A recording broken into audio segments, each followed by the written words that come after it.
On vous souhaite la bienvenue à ericlatour.com. Dans quelques instants, on reçoit la propriétaire du nouveau Baila Club, situé au 130 de la rue Duquet, ici même dans le Vieux-Saint-Jean. C'est dans l'édifice où abritait ces dernières années le bar Le Baroque.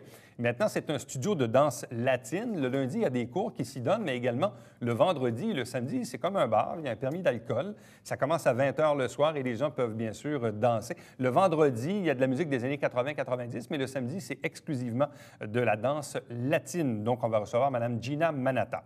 Mais d'abord, parlons d'une jeune auteure qui s'appelle Isabelle R. Gendron. Elle a aussi sa propre maison d'édition qui s'appelle les Éditions Rêves Publiés. Elle a eu comme ça un éclair de génie lorsqu'elle conduisait la voiture. Son premier livre s'appelle Libération.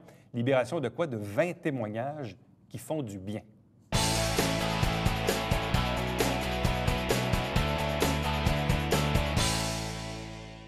On vous présente aujourd'hui un recueil de 20 témoignages qui s'appelle Libération. Avec nous pour en parler, Isabelle Gendron. Bonsoir et bienvenue. Bonsoir, merci. D'où émane ce projet? Il y a 2 ans, au mois de novembre, je roulais tout simplement en voiture, puis je chantais dans ma voiture, puis à un moment donné, j'ai été obligée d'arrêter le son parce que je voyais le livre là. Un éclair, là. C'est comme un éclair, comme un panneau d'affichage avec le mot « Libération » qui n'arrêtait pas de clignoter dans ma tête. J'ai été obligée de prendre la grosse enveloppe qu'il y avait à côté de moi, mon crayon, puis prendre des notes à côté. C'est sûr qu'il ne faut pas faire ça en voiture, mais je l'ai fait. Une admission. Oui. Mais parle-nous de toi tout d'abord. Tu viens d'où? Tu as étudié dans quel domaine? Qu'est-ce qui t'amène à ce projet-là aujourd'hui? Moi, j'ai fait mon secondaire. Ensuite, j'ai fait l'école de coiffure. Donc, rien à voir avec ça. J'ai eu un enfant, donc j'ai mis les études de côté.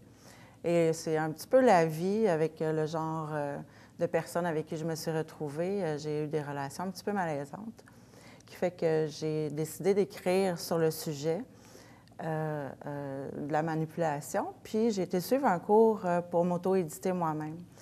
Mais j'ai écrit ce livre-là. Il est encore sur la glace, mais il s'en vient tranquillement. Mais j'ai tout le temps eu cette vibe-là d'écrire. J'ai tout le temps un crayon, un pad à côté de moi, puis tout ça. Donc, c'est vraiment à partir de ce moment-là. Ouais. Chaque cheminement est différent, puis c'est ça qui est intéressant aussi, parce que autant où on peut avoir des gens, je ne sais pas moi, qui ont fait des études en littérature et qui se destinent vers l'écriture, puis des romans et tout ça, ou des profs de français qui enseignent au cégep, puis qui, pour le plaisir, font des romans. Toi, dans ton cas, c'est ton parcours de vie personnel, qui t'a mené vers l'inspiration de ce recueil. Oui, exactement. Totalement personnel, oui. Comme je disais, j'avais tout le temps un crayon quand même à la main, tout le temps prendre des notes de plein de choses. Puis l'autre livre, il est tout écrit, le premier pitch était fait. Je l'ai ressorti justement cette semaine. Quand lui est arrivé avec les témoignages d'aller chercher des témoignages de personnes, ça m'a pris 3 jours et j'étais en train de demander déjà des témoignages de gens. J'en ai eu au moins 40-45 qui m'ont envoyé des textes, là. Donc, on dit 20 témoignages qui font du bien. Oui. Ces témoignages-là viennent d'où? C'est des gens que j'ai rencontrés soit dans les salons, parce que je fais beaucoup de salons ésotériques, puis sur ma page aussi Facebook. Ils m'ont envoyé leurs textes, puis j'ai choisi, en fait, à travers ça. C'est vraiment comme concours de circonstances. Le monde a très bien répondu à ça. J'en ai reçu à peu près 45, presque 50, puis j'ai choisi comme une vingtaine de témoignages à travers ça.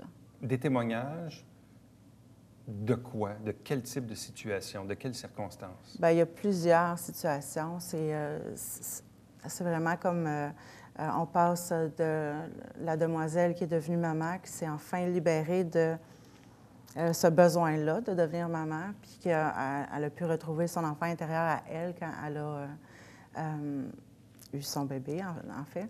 Il y en a d'autres qui ont passé par des épreuves un peu plus difficiles, comme le viol, d'une façon où ils nous expliquent comment ils se sont sortis de ça. Il y en a un qui a touché son mur à 25 ans quand il a vu que tous ses rêves d'enfance n'étaient pas arrivés. Donc, il a décidé à ce moment-là de se retourner de bord puis d'aller vers ses propres rêves parce que là, il s'engouffrait dans un fond. Là. Quand on dit 20 témoignages qui font du bien, les témoignages font du bien à ceux qui les écrivent et à ceux qui les lisent également? C'est dans les deux sens? Oui, totalement. Mon livre est sorti le 12 janvier. Mes auteurs qui ont écrit dedans, ils ont reçu le livre. J'ai eu plusieurs témoignages de ceux qui ont écrit déjà. Mon Dieu, ça fait tellement du bien d'avoir écrit, mais de l'avoir en plus entre les mains, ça fait un ouf de plus. Ça leur fait encore plus du bien de voir que moi, j'ai cru aussi en eux. Donc, c'est ça, j'ai eu ces témoignages-là. Tout le monde est super heureux de voir ça. Là. D'ailleurs, et je trouve ça toujours intéressant de lire ici l'arrière du livre, parce qu'on dit quoi de plus libérateur et apaisant que de voir que nous ne sommes pas seuls à vivre certaines difficultés. Ensemble, nous pouvons faire la différence afin d'alléger le poids qui pèse sur nos épaules. En quoi c'est libérateur de l'écrire sur papier, ce qu'on ressent, ce qu'on a vécu? Bien, ça libère toujours, on dit souvent, comme un journal intime. Hein? Quand on se livre à notre journal intime, souvent, c'est juste pour nous, ce journal-là. Donc, en se livrant dans ça, ça nous aide comme à prendre un peu de recul aussi, puis à voir sur papier qu'est-ce qu'on a accompli, qu'est-ce qui est arrivé. Donc, dans le recueil, en plus, c'est sûr qu'ils ont dévoilé une partie de leur intimité à tout le monde qui vont lire le livre. Là. Parce que les auteurs sont identifiés. Ils sont identifiés au nom qu'ils choisissaient d'être identifiés. S'ils ne voulaient pas mettre leur nom, ils pouvaient choisir un pseudonyme aussi. Aussi. Oui. Bon. Tu dis également, les moments de délivrance, si généreusement offerts dans cet ouvrage, vont aider non seulement ceux qui les ont écrits à poursuivre leur cheminement, mais ils fourniront aussi des outils à ceux qui vont les lire. Totalement. Bien, dans le fond, de se sentir moins seul à travers nos épreuves, de voir qu'il y a d'autres personnes qui ont vécu ça. C'est sûr que moi, si je vis telle situation, puis quelqu'un d'autre vit la même situation, on ne le vivra pas de la même façon. Mais ça apporte aussi comme cette bombe-là, dans le fond, pour nous dire qu'on peut y arriver, nous autres aussi. Bon, tu disais tantôt que tu avais suivi une formation pour t'auto-éditer toi-même. Oui. Donc, il s'agit des éditions Rêves publiées. Donc, c'est ta propre maison d'édition que tu mets sur pied. Oui. Comment on fait ça dans la vie? Comment on dit, OK, là, j'ai une idée, là, c'est bien, mais comment on décide de s'éditer soi-même? Je suis un petit peu pas comme tout le monde. Hein? Je n'ai pas envie de me mettre un pied dans le monde de l'édition traditionnelle, tout ça. Puis j'ai cette âme-là, de toute façon, d'être mon propre patron, dans le fond. Puis j'avais cette idée-là. Je voulais que ça... Au départ, c'était pas ce nom-là que j'avais choisi. Mais avec le temps, hein, on change, on évolue. Donc, j'ai décidé de faire les éditions Rêves publiées parce qu'éventuellement, je vais aussi publier d'autres personnes à compte d'auteur. Ouais. Est-ce que c'est compliqué, se partir une maison d'édition? C'est sûr qu'il y a des choses à apprendre, mais non, moi, j'aime ça. Donc, c'est vraiment comme de se trouver le personnel qu'on a besoin avec nous, puis qui vibre avec nous aussi, qui va dans le même sens que nous. Puis je pense que c'est... Est-ce que tu as l'impression de t'accomplir à travers ça? Parce qu'autant où tu disais tantôt... terminer l'école, fait des études en coiffure, puis là, finalement, tu te ramasses aujourd'hui que tu démarres une maison d'édition et tu permets à des gens de partager leur histoire. Tu disais toi aussi que tu avais vécu, bon, évidemment, certaines difficultés. Et tu dis aujourd'hui, je suis une femme comblée, en équilibre avec ce que je suis. Donc, tu as cheminé à travers ça aussi. Bien, j'ai cheminé énormément. C'est sûr que mon cheminement n'est pas terminé. Hein? Je vais être encore plus équilibrée dans 5-10 ans. Mais je sais maintenant où est-ce que je veux aller avec ça. Je me suis faufilée un petit peu dans beaucoup de choses. J'ai essayé beaucoup de choses. Puis ça, c'est vraiment, ça me fait vibrer. Puis à travers les témoignages, j'ai tricoté, j'ai réécrit certains textes, tout en essayant aussi de garder la couleur le plus possible, les émotions qui transperçaient de ça. Il y en a une qu'on voit qu'elle a une super de belle plume, qu'elle a une belle éducation, puis tout ça. Mais il y en a une autre aussi dans le recueil elle a un peu moins d'éducation, mais elle a tout aussi le droit d'exprimer ses émotions. D'ailleurs, c'est un des textes qui me fait le plus pleurer quand je le lisais. Donc, c'est vraiment de garder la couleur de chaque personne. Puis c'est ce qui m'a amenée à dire, OK, bien, je vais partir de la maison d'édition Les Rêves publiés, les éditions Rêves publiés, pour essayer d'éditer d'autres personnes aussi. Parce que ça fait du bien d'écrire, ça fait du bien, c'est libérateur. Je pense que mon créneau à moi, c'est la libération. Ouais. Et d'ailleurs, le livre porte ce titre, donc Libération, 20 témoignages qui font du bien. Donc là, ce que tu dis, c'est que tu as maintenant quoi? Donc un deuxième ouvrage qui est en cours de route? J'ai plusieurs idées. C'est sûr qu'avec celui-là, je voulais faire comme une trilogie, mais un Libération avec les outils. Puis je voulais faire un jeu de cartes avec mes toiles que je peins, les outils également, qui va avec ça. Puis l'autre, c'est la libération par rapport à la manipulation. Donc, mon histoire racontée à travers ça avec certains outils pour aider les gens qui vivent ce genre d'épreuves-là dans leur vie. Là. De quelle façon les gens peuvent-ils se le procurer? Ils me contactent moi. Bien, il y a le site, le site des éditions Rêves publiés. Les éditions Rêves publiés à commercialvideotron.ca. Sinon, on me recherche sur Facebook, Isabelle R.Gendron. Puis donc, facile à trouver, c'est ça. Oui. Parce que c'est ça, je présume, là, évidemment, on peut... bon, c'est une nouvelle maison d'édition, donc là, il y a toujours un facteur de distribution, et ça, c'est assez compliqué et coûteux, probablement. Là. Donc, on garde ça simple pour le moment, pour le moment, oui, exactement. Bon. Bien, Isabelle Gendron, merci beaucoup. Félicitations encore une fois. Merci Bonne beaucoup. chance et longue vie aux Rêves publiés. Merci. Merci. Restez avec nous, puisqu'au retour, on vous parle de danse latine.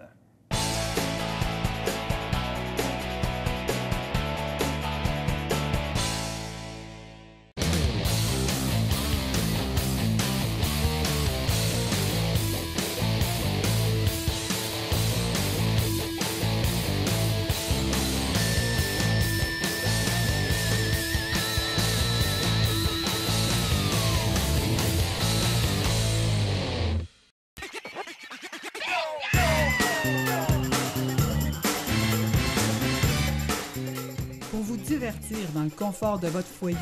Télébingo, TVHR, tous les dimanches matins, 9h30, avec votre meneur de jeu, Alain Rameau. C'est un rendez-vous.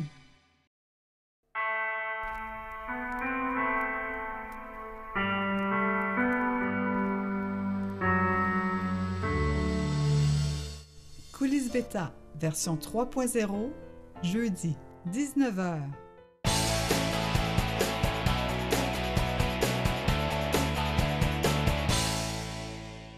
Il est maintenant question de danse latine avec l'ouverture du Baila Club situé au 130 de la rue du Quai à Saint-Jean-sur-Richelieu, dans le Vieux-Saint-Jean, pas très loin de notre studio, là, tout juste de l'autre côté. Avec nous pour en parler, Gina Manata. Bonsoir et bienvenue. Bonsoir. C'est un projet, d'ailleurs, dont on avait entendu parler, je pense, un peu plus tôt dans l'année, parce que initialement, je pense que vous visiez l'ancien local de Romichan sur la rue Champlain. Là, il y avait une problématique avec la ville puis le permis d'alcool et tout ça. Bon, c'est une problématique un peu complexe, mais finalement, je suis heureux de voir que le projet, finalement, fonctionne et vous vous êtes trouvé une alternative au niveau du local, donc dans l'ancien baroque, ou pour les plus vieux d'entre nous, l'ancien local des pièces d'auto ND&D, donc sur la place du Quai. Parlez-nous un peu de ce projet, ça émane d'où? Tout simplement, il y a 5 ans, j'ai commencé à prendre un cours de danse latine, évidemment, à Brossard. Et de fil en aiguille, je cherchais des places pour aller danser. Et on m'a dit qu'à Saint-Jean, sur la place publique, les vendredis. Ouais. Donc, je suis venue voir et je suis tombée en amour avec la place. Le fait qu'on soit sur le bord de l'eau, que ça soit très festif, c'est une communauté. Les gens se rencontrent souvent, ils se connaissent. Et moi, c'est venu me chercher parce que je suis d'origine portugaise. Et donc, chez nous aussi, on fait beaucoup de parties extérieures et tout ça. Et on vient chercher le même style de communauté. Et c'est de là que ça a parti le projet, parce que pour aller danser, il faut souvent aller à Montréal. Donc, traverser les ponts, et c'est souvent de soir. Fait que je me dis, pourquoi pas faire une place ouverte à tout le monde, mais sur la Rive-Sud. Bon. Et pourquoi avoir ciblé Saint-Jean-sur-Richelieu? Parce que déjà, le fait qu'il y avait des soirées le vendredi, que mon ami... Avec la place publique. La place publique, j'ai remarqué que les gens venaient d'un peu partout. Que c'était central, c'est ça? C'était central, effectivement. Et le fait qu'on soit un petit peu plus loin de Montréal, ça permet aussi d'accommoder des gens que, normalement, genre Granby, Sherbrooke, Drummond et des choses comme ça, qui n'iraient pas nécessairement à Montréal. Donc, je trouve que c'est un beau bassin pour amener plus de gens aussi à faire connaître le Vieux-Saint-Jean. Bon, vous, comment vous avez découvert la danse latine? Comment c'est arrivé dans votre vie? Bien, je danse depuis que je suis toute petite. Donc, mes origines font ça. Et donc, les chanteurs de ce monde, les Ricky Martin et tout ça, les Jennifer Lopez et tout ça, qui nous a amenés à ce style de danse-là. Et tout simplement, sur Internet, je cherchais une école de danse latine. Et j'ai commencé à prendre des cours comme ça. Bon. Et ça fait combien de temps? Ça fait 5 ans. Seulement 5 ans? Oui. Et 5 ans plus tard, maintenant, quel est votre niveau de compétence en danse latine? Bien, pas assez. Pas assez à mon goût, évidemment, parce que je ne danse pas régulièrement. Je suis quelqu'un vraiment amateur de ce côté-là, mais je pourrais dire un intermédiaire.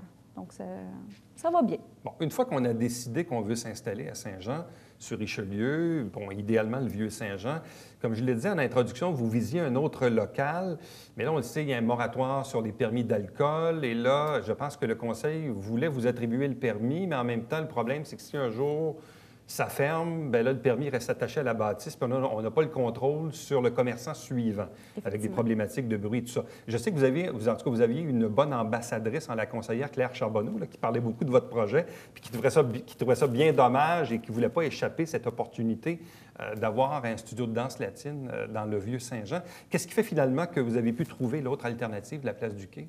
Bien, justement, suite à la décision qui a été d'abandonner le projet pour le local sur la rue Champlain, la Ville m'a rencontrée pour me relocaliser. Donc, ils m'ont suivi beaucoup, Mme Sophie Latour, qui m'a aidé à trouver un nouveau local. Fait qu'on a cherché d'autres emplacements. Et celui qui était le plus propice, c'était vraiment le 130 rue du Quai, justement sur le bord de l'eau. Le Baroque, qui avant était bien sûr un bar détenant un permis d'alcool, c'est ça? Exactement. Donc, le permis était déjà sur place, donc c'était plus facile. Bon.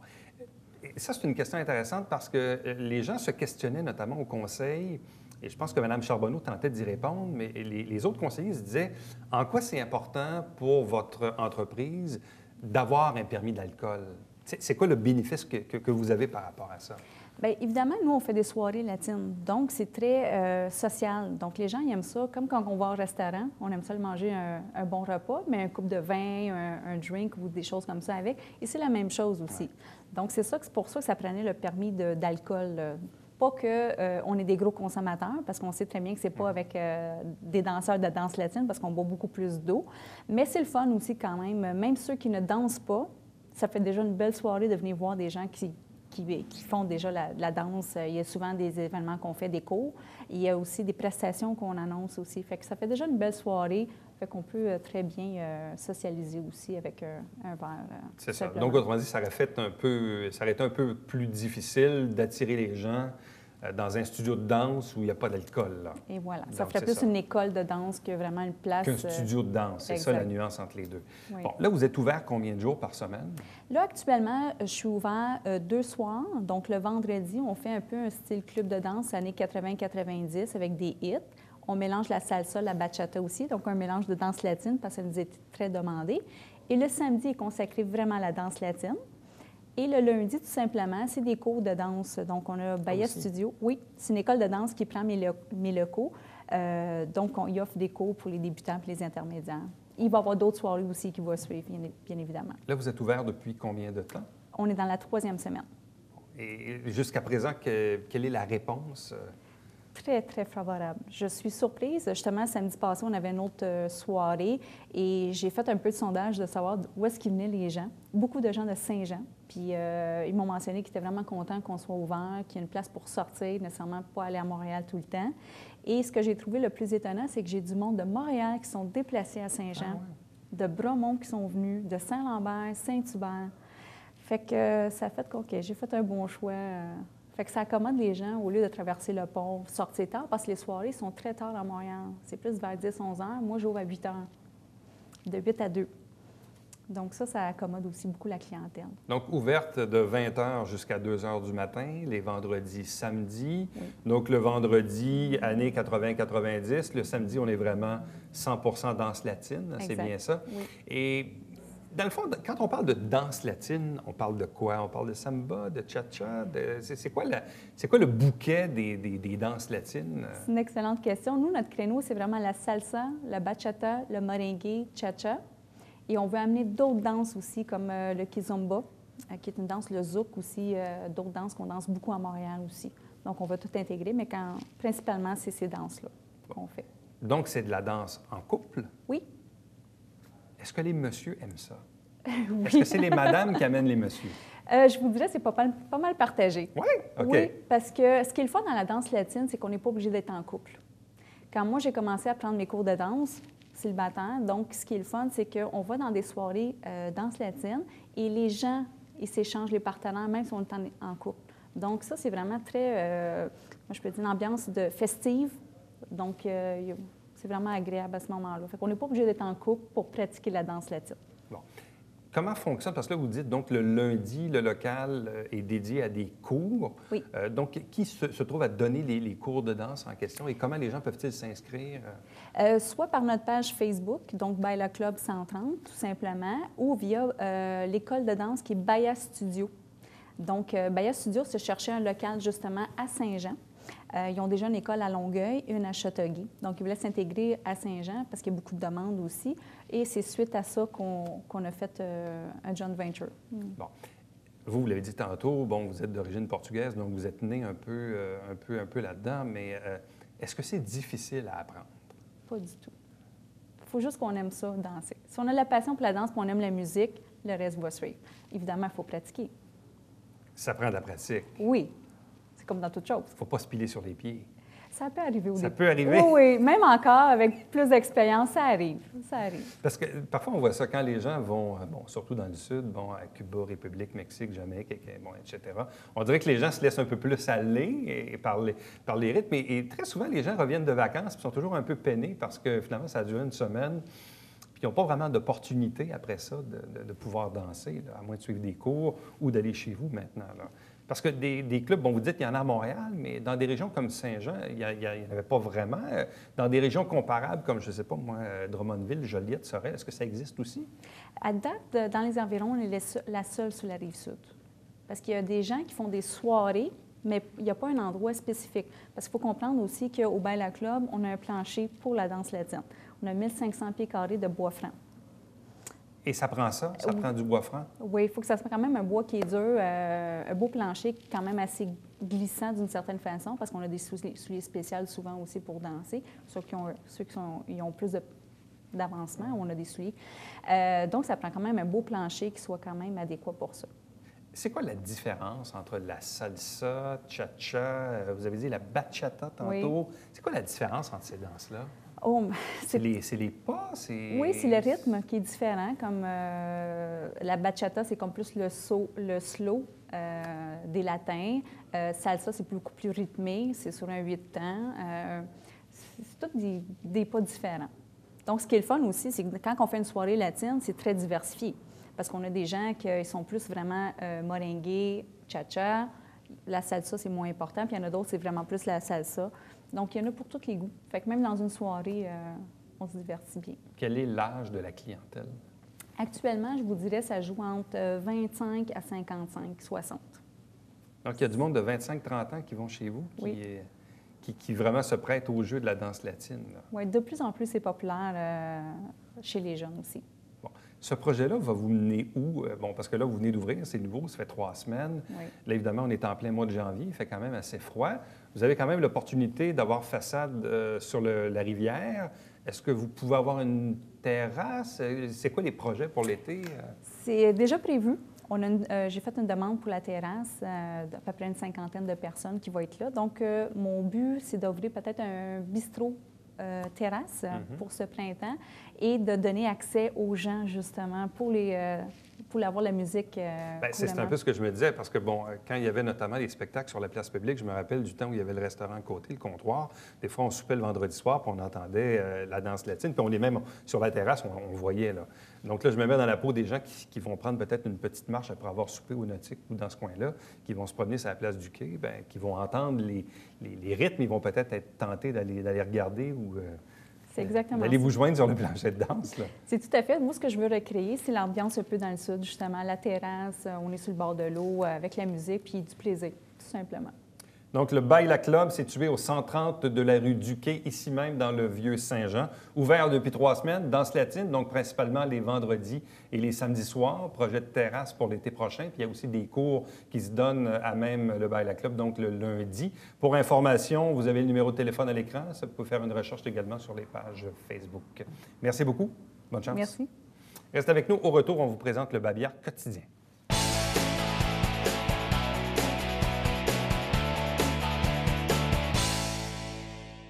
On vous rappelle que du 6 au 14 février, c'est le festival de la Saint-Valentin, à Saint-Valentin, bien sûr. Le dernier jour, le 14 février, donc la journée des amoureux, il y aura bien sûr un spectacle de Marc Hervieux à l'Érablière Saint-Valentin. Pour information, vous allez sur le site Internet de la municipalité. À chaque semaine, on vous présente des extraits du Conseil de ville. L'émission s'appelle Saint-Jean-sur-Richelieu. C'est diffusé à partir du mercredi et les jours suivants. Vous avez la grille horaire et l'émission est sur le net également sur notre site Web. On vous rappelle bien sûr que nous, ce qu'on fait, c'est la captation du Conseil le premier et le troisième lundi du mois. Et avec un conseil, on choisit des extraits qu'on vous présente dans les 2 mercredis suivants. À chaque semaine, c'est le Télébingo, 3 500 $ en prix tous les dimanches matin 9h30 en direct. Il y a une trentaine de dépositaires dans le territoire où l'on diffuse, donc les MRC au Richelieu-Rouville, mais également tout le secteur de Farnham, secteur de Chambly également, Carignan et compagnie. Donc, vous faites tvhr9.com, vous téléphonez au 358-1912 pour obtenir la liste. Voici les coordonnées de la télévision du Richelieu pour me joindre directement, toujours plus facile par courriel. Éric Latour en un mot, à commercial tvhr9.com. Visitez notre site Internet également pour voir et revoir les entrevues que vous avez peut-être manquées. Vous pouvez également nous aimer et nous suivre sur Facebook et sur Twitter. Et l'émission que vous regardez en ce moment, ericlatour.com, diffusée tous les jours de la semaine, lundi au vendredi, 10h, 17h, 23h, 1h30 la nuit et en rappel le dimanche, entre 16 et 18h30. Prochain rendez-vous demain. Bye-bye.